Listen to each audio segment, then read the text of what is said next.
Jazda autom je od dnes opäť o niečo drahšia. Ceny benzínov sa zvýšili v priemere o 1,5 centa za liter. Za naftu zaplatia vodiči viac o 2 centy za liter.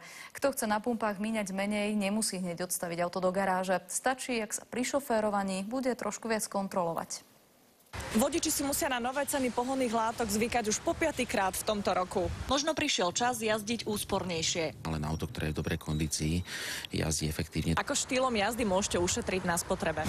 Na agresívní jízdou. Nedúpať na tom moc, je stabilní rýchlosti. Mnohí vodiči chcú rýchlou jazdou ušetriť čas. Nevždy sa to vyplatí. 100-kilometrovú vzdialenosť prejdete 50-kou za 2 hodiny. 100-kou to potrvá hodinu. Ak zrýchlite na 120 km za hodinu, získate náskok iba 12 minút. A za ten čas si urobíte prievan v nádrži. Úspornejšie, ale aj bezpečnejšie sa dá jazdiť dole kopcom so zaradenou rýchlosťou. Keď je rýchlo zaradená, auto spomaluje aj účinkom motora. Mám podobný počítač, viem, koľko auto zvládne, ale keď počujem hulákať vzadu decka, kašlem na spotrebu, idem, jak sa dá. Nie vždy sa dokáže vodič sústrediť na prístroje a kontrolovať spôsob jazdy. Chce to pravidelný tréning. Majstrom v tejto disciplíne je Tomáš. Ako jediný Slovák vyhral vo svojej kategórii v súťaži ekologickej jazdy v konkurencii 18 krajín.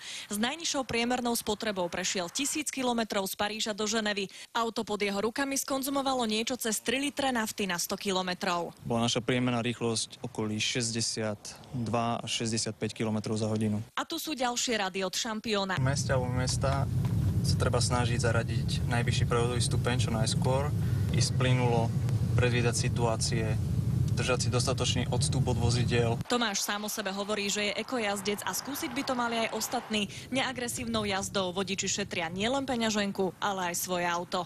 Soňa Štubňová a Andrea Šprochová, televízia Markíza.